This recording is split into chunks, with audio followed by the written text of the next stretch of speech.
Good morning to all of you. अब हम discuss करते हैं क्लास 10th में अर्थमेटिक प्रोग्रेशन के कुछ एक प्रॉब्लम्स एनसीईआरटी एक्सरसाइज 5.2 में अर्थमेटिक प्रोग्रेशन का जो हमारा बेसिक था हम उसके बारे में पहले डिस्कस कर चुके हैं। उसमें एक इम्पोर्टेंट फॉर्मूला बताया गया था जो जनरेट होता है स्टैंडर्ड फॉर्म से। स्टैंडर्ड फॉर्म हमारी अर्थमेटिक प्रोग्रेशन की क्या होती है, देखिए एपी में जो स्टैंडर्ड फॉर्म होती है अर्थमेटिक प्रोग्रेशन में स्टैंडर्ड फॉर्म होती है ए कॉमा ए प्लस डी कॉमा ए प्लस 2d कॉमा ए प्लस 3d ए प्लस 4d। ये हमारी स्टैंडर्ड फॉर्म है। इस स्टैंडर्ड फॉर्म को हम आगे बढ़ाते रहेंगे, एक एक टर्म हमारी बढ़ती रहेगी। ये जो a होता है ये हमारी first term a1, this is second term a2, this is third term a3, a4, a5, इसी तरह चलती रहती है। और जो nth टर्म होती है उसको हम an लिखते हैं या tn लिखते हैं या फिर l कहते हैं। और इन्हीं का फॉर्मूला होता है वो यहीं से जनरेट होता है। जैसे यहाँ पर a प्लस डी है, इसको मैं लिख सकता हूं a plus 2 minus 1 into D. a plus 2d को लिख सकता हूं a plus 3 minus 1 into D. इसके बाद इसको लिख सकता हूं a plus 4 minus 1 into D. तो इसी से आपका nth टर्म का फॉर्मूला जनरेट होता है। ये जनरल टर्म है, इसी से जनरेट होता है, ठीक है नहीं। पहली टर्म को लिख सकता हूं a plus 0 minus 0 1 minus 0 into D, sorry 0 minus 0 लिखा जाएगा। इसको लिखा जाएगा 2 माइनस 1 इंटू डी, ठीक है नहीं। तो इस तरह से हम यहाँ पे अलग अलग टर्म्स है वो बना सकते हैं। इसलिए जनरल टर्म हमारी यहाँ से जनरल टर्म यहाँ से हमारे पास जनरेट होती है और वो आती है an बराबर a plus n minus 1 into D, ठीक है। an का मतलब nth term, general term tn या l, a first term n minus 1 into D, D common difference और n होता है नंबर ऑफ टर्म्स, पदों की संख्या। कितने पद हैं, कितनी टर्म्स हैं। जैसे आपको 5वीं टर्म निकालनी है तो n का मान 5 रखा जाएगा। 10वीं टर्म निकालनी है तो n का मान 10 लेना है, ठीक है। 15वीं टर्म निकालनी है तो n का मान 15 लेना है, 15 लेना है। अब हम क्वेश्चन नंबर फर्स्ट में डिस्कस करते हैं। ए हमें दिया हुआ है, ये क्वेश्चन नंबर फर्स्ट में यहाँ पे मैंने 3 पार्ट लिए हैं। ए का मान दिया हुआ है ये तीनों पार्टों में, ये डी का मान है तीनों पार्टों में, ये एन का मान है और ये है एन का मान। तो पहले पार्ट में देखिए, पहले पार्ट में मेरे पास ए का मान भी है, डी का मान भी है 3, एन का मान 8 और एन का मान मेरे को फाइंड आउट करना है। तो कैसे निकालेंगे, देखिए जनरल टर्म का फॉर्मूला लगाएंगे। एन की वैल्यू हमें निकालनी है, ए की वैल्यू 7, एन की वैल्यू है 8 माइनस 1 और डी की वैल्यू है 3। तो यहां से क्या वैल्यू आ जाएगी, 7 प्लस 8 माइनस 1 7 गुणा में 3, यानी क्या आ जाएगा 7 जमा 21 इज इक्वल टू 28। यानी हमारे पास an की वैल्यू कितनी आ जाएगी 28। an की वैल्यू कितनी आ गई यहाँ पे 28 आ जाएगी, ठीक है। Second part is that a का मान है -18, d का मान हमें निकालना है, n का मान 10 और an का मान 0, ठीक है। यहाँ पे हमें 3 वैल्यू दे रखी है, कोई भी 3 वैल्यू हमें दे रखी है और लास्ट वैल्यू हमें निकालनी होती है। ये जनरल टर्म है, यहाँ पे उसका फॉर्मूला हमें यूज करना है, उसी को यूज करना है। उस दिन भी बताया था आपको कि हमें यहाँ पे an, a, n और d, यहाँ 4 वैल्यूज हैं, इन चारों में से हमें 3 दी हुई मिलेंगी और एक फाइंड आउट करनी है। तो यहाँ पे हमें सेकंड पार्ट में भी 3 वैल्यू दे रखी है। a का मान है -18, तो यहाँ इस फॉर्मूले को यूज करें। तो पहले an का मान देखो, an का मान कितना है, इसमें 0 है, तो an की जगह पे रखो 0। a का मान -18, n का मान अपने पास 10, तो 10 में से एक लेस कर देंगे n का मान, तो 9 और बाहर है d। अब -18 को डाल लिया है, +18 बराबर में 9d, d का मान निकालें तो देखिए d गुणा में 9 है यहाँ पे, यहाँ पर d के साथ गुणा है 9, इधर लेके आएंगे लेफ्ट हैंड साइड में तो 18/9 हो गया, डिवाइड में चला जाएगा, मल्टीप्लाई से इधर डिवाइड में जाएगा तो 2 पे चला गया, तो d का मान कितना आ गया 2। कॉमन डिफरेंस कितना हो गया आपका, यहाँ पे 2 आ जाएगा, यहाँ पे आ जाएगा आपका 2। d का मतलब होता है common difference that is equal to 2। अब यहां देखिए next a is equal to है minus 18.9 and d is equal to है minus 2.5।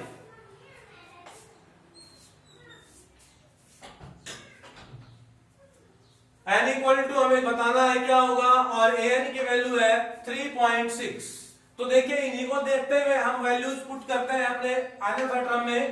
a is equal to है minus 18.9, an की वैल्यू क्या हमारे पास है इसमें, an की वैल्यू 3.6, तो an की वैल्यू पुट करते हैं यहाँ 3.6 इक्वल्स टू a। देखिए ये जनरल टर्म का फॉर्मूला है, यही हम बार बार यूज करेंगे। a का मान है minus 18.9 plus n number of terms, n का मान नहीं है, ये निकालना है तो n ही रहेगा, n minus 1 into D. d का मान है, d का मान 2.5।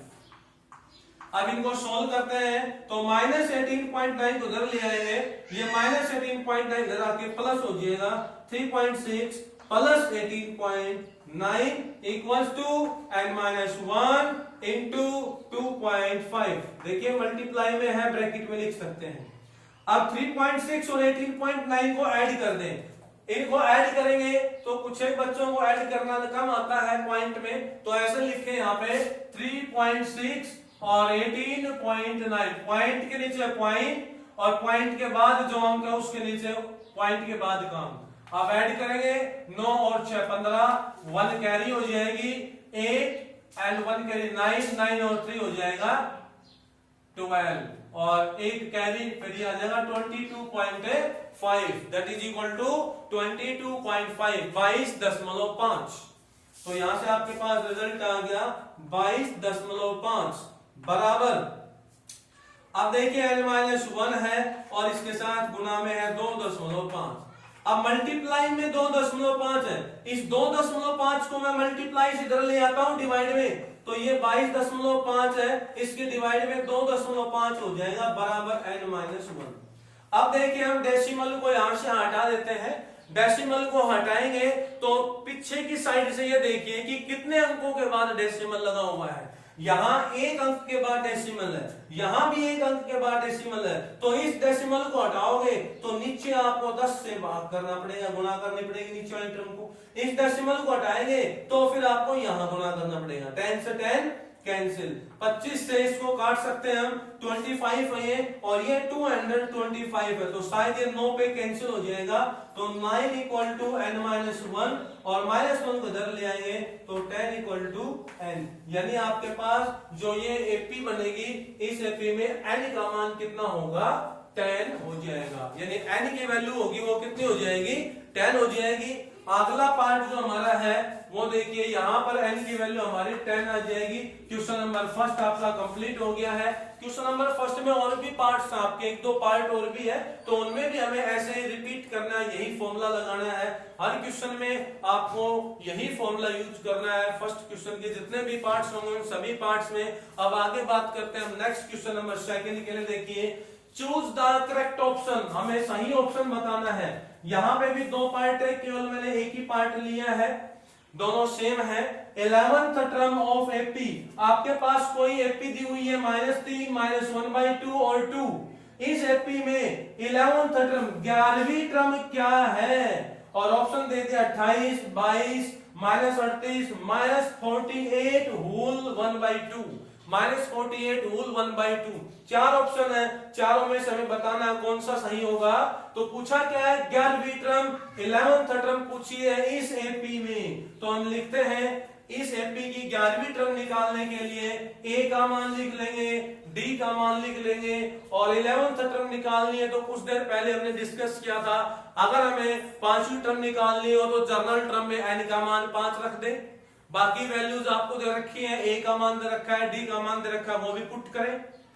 सातवीं टर्म निकालने तो n का मान 7 रखो, 10वीं टर्म निकालने तो n का मान 10 रखो, ठीक है। इस तरह से 12th टर्म निकालने तो n का मान 12 रखेंगे। तो यहाँ पे हमें 11th टर्म निकालनी है, तो इस जनरल टर्म में n की जगह पे 11 रख देंगे, तो क्या आ जाएगा आपके पास a11 बराबर, ध्यान से देखें, n की जगह पे हम क्या रखेंगे 11 रखेंगे। 11th टर्म निकालनी है आपको, 11वीं टर्म निकालनी है, 11वां पद निकालना है, तो n का मान 11 हो गया। अब a का मान कितना है, a मींस यहाँ पहली टर्म, फर्स्ट टर्म -3, तो a का मान हम रखेंगे -3। देखिए मैं इसको इरेज कर देता हूं यहां से,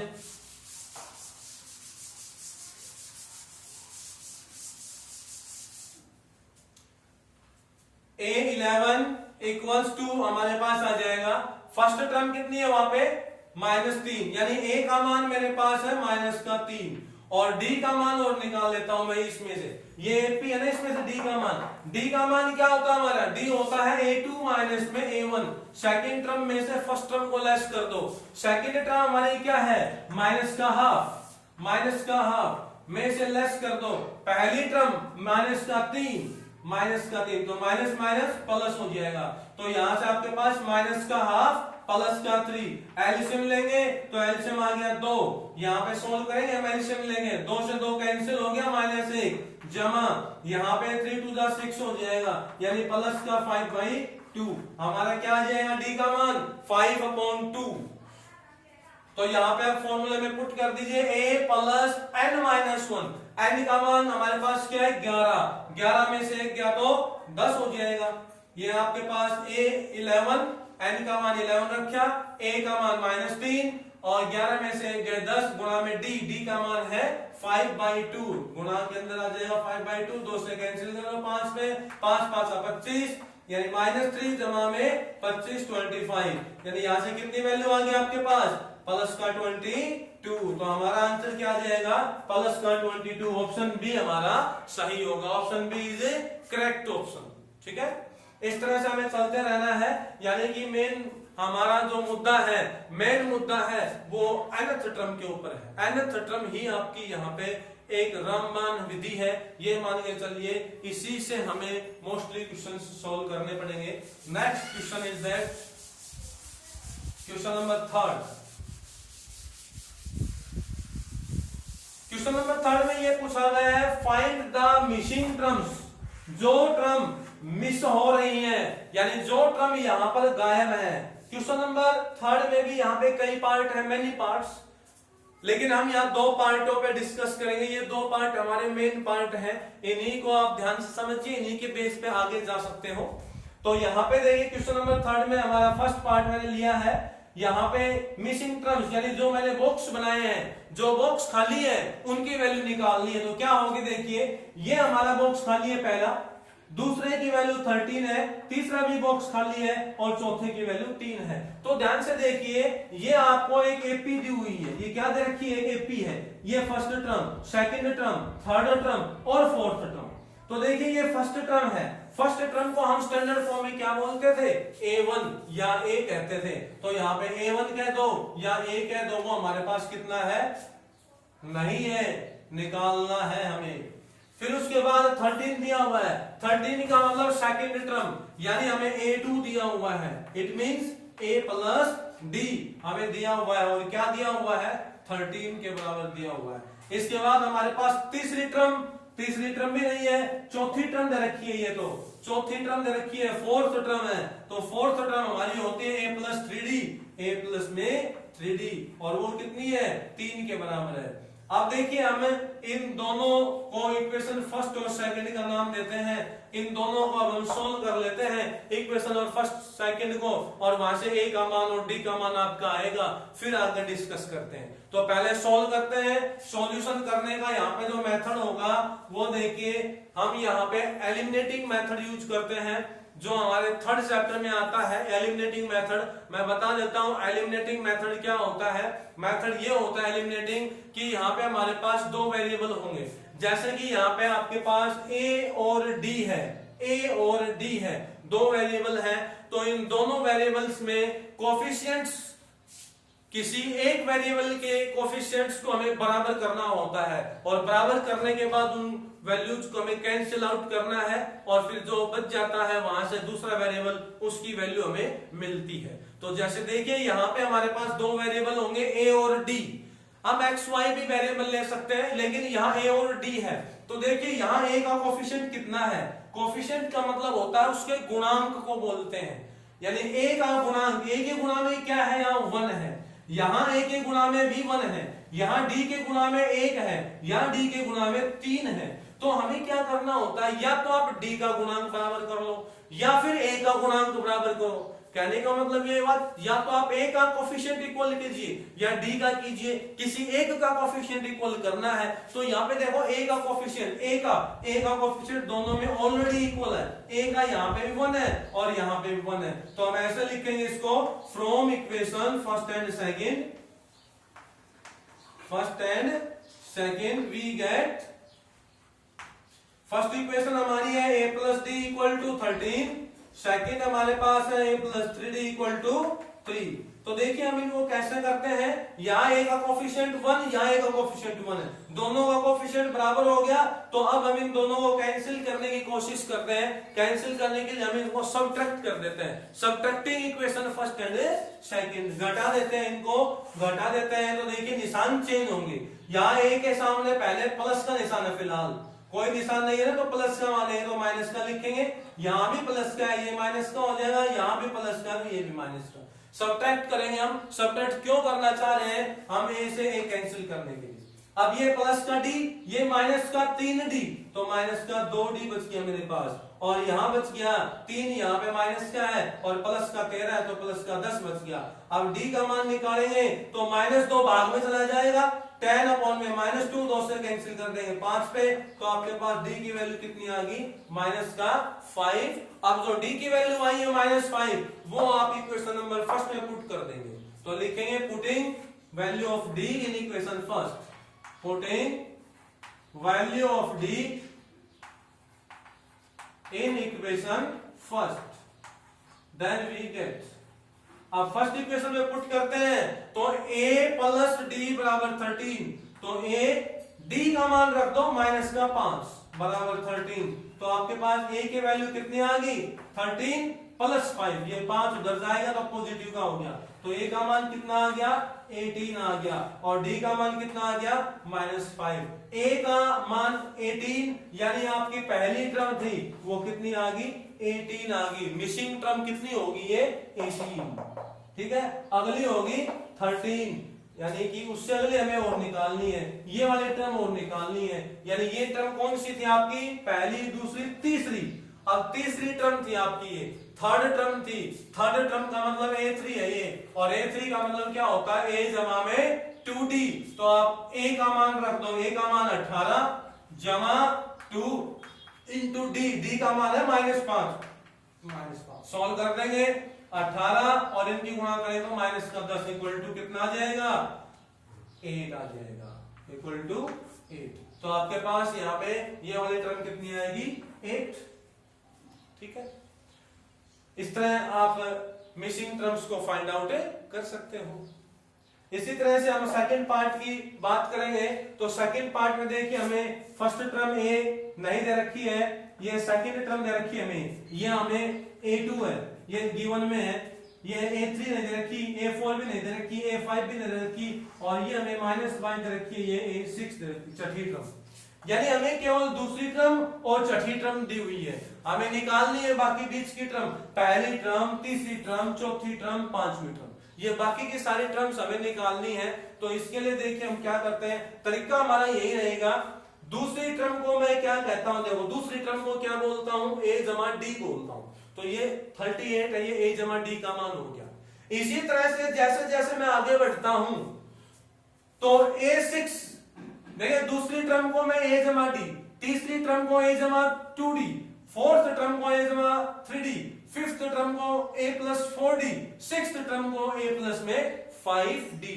ये हमारा स्टैंडर्ड फॉर्म के अनुसार हमारा रूल होता है, उसके अनुसार पैरामीटर्स बनाए गए हैं। अब हम इनके अकॉर्डिंग वैल्यूज पुट करते हैं तो हमारे पास क्या बन जाएगा, देखिए बिल्कुल इसी वे में हम क्वेश्चन को सोल्व करते हैं। A2 का मतलब हमारे पास हुआ A प्लस डी, यानी ये वाला, और ये बराबर दिया हुआ है 38 38।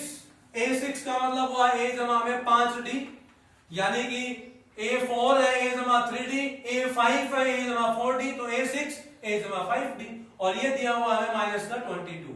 अब इन दोनों इक्वेशंस को हमें उसी तरह सोल्व करना है एलिमिनेटिंग मेथड। एलिमिनेटिंग मेथड का मतलब होता है दो वेरिएबल आपके पास हैं A और D, उनमें से किसी एक को रिमूव करना, एलिमिनेट करना, डिलीट करना होता है।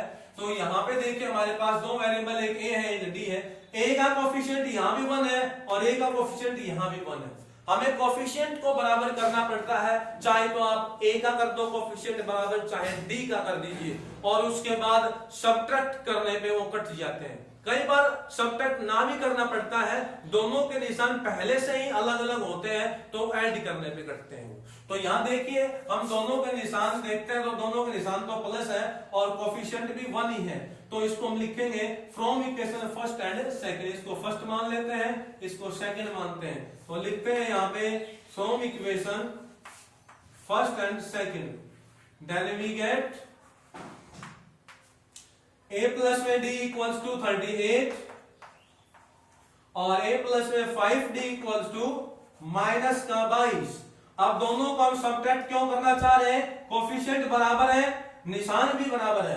अगर कोफिशिएंट बराबर हो और निशान बराबर हो तो आप सब्ट्रैक्ट कर दीजिए, कोफिशिएंट बराबर नहीं है तो आप बराबर कर लीजिए। वो आगे अगर आएगा कोई क्वेश्चन इस तरह का तो बता देंगे हम आपको।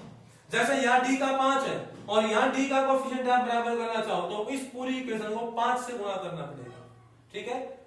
लेकिन ऐसा अगर आपको पहले से मिल रहा है कोफिशिएंट बराबर तो ऐसा क्यों करो, टाइम वेस्ट नहीं करना है, टाइम को भी बचाना है। तो यहाँ पे A का कोफिशिएंट 1 है, यहाँ भी A का 1 है, किसी एक का कोफिशिएंट बराबर होना चाहिए, या तो A का बराबर कर दो या D का बराबर कर दो। तो A का पहले से बराबर है तो D का करने की कोई जरूरत नहीं है। अब A का बराबर है, इक्वल कोफिशिएंट है तो ठीक है। अब निशान देख लीजिए, निशान यहाँ भी कोई निशान नहीं है तो प्लस का है, यहाँ भी प्लस का है। सब्ट्रैक्ट करना हमें तो निशान चेंज कर देंगे, निशान चेंज कर देंगे सभी की, ये कैंसिल, यहाँ से बच गया माइनस का हमारे पास 4D, क्योंकि प्लस का D है, माइनस का 5D है तो माइनस का 4D इक्वल टू 38 प्लस का और प्लस का 22 कितने होंगे देखो, 8 और 2 10, एक कैरी होगी, 3 और 3 6। अब D का मान निकालेंगे तो 60 अपॉन में माइनस का 4। अब कैंसिल कर सकते हैं इसको हम, 4 1 जा 4, 4 से कैंसिल करें तो 4 1 जा 4 और बच गया हमारे 2 यहाँ पे, तो ये 20 हो जाएगा और 4 से करेंगे तो 5 पे, यानी कि D का मान कितना आ गया, माइनस का 15 आ गया, माइनस का 15 आ गया D का मान। अब D का मान माइनस 15 आया है, वो हम इक्वेशन नंबर फर्स्ट में रख देते हैं, वहां से हमें मिल जाएगा A का मान। अब D का मान माइनस 15 यहां पुट कर दीजिए, तो putting the value of D in equation first then we get, ये लिखना है हमें, putting the value of D in equation first then we get, देखिए A प्लस D की वैल्यू है माइनस 15, तो प्लस और माइनस टकराएगा तो माइनस हो जाएगा 15 इक्वल टू 38। अब हमें A का मान निकालना है, 38 प्लस 15, 38 में 15 ऐड कर दीजिए, 8 और 5 13, एक कैरी हो जाएगी, 4 और 1 5, तो A का मान कितना आ गया हमारे पास, 53 आ गया, 53 आ गया, A का मान आ गया 53, D का मान आ गया माइनस का 15, तो A का मान यहां रख देंगे 53 53, हमारा पहला बॉक्स फिल हो गया। इसके बाद ये लेना हमें तीसरा बॉक्स। अब देखिए अगर हमारे पास इस तरह से बहुत ही ज्यादा टर्म्स होती हैं, जैसे यहाँ पे कई बॉक्स खाली है, ऐसे कई बॉक्स खाली है, तो इसका मैं शॉर्ट तरीका ये बताता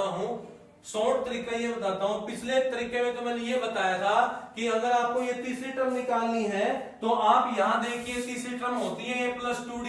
अब यहाँ A का मान और D का मान रखना बताया था मैंने, पिछले क्वेश्चन में ऐसे बताया था, A का मान और D का मान रखना, तो आप वैसे भी कर सकते हो। आपको अगली टर्म निकालनी है, ये वाली फोर्थ टर्म निकालनी है तो A प्लस 3D निकाल दो, A का मान D का मान रख के।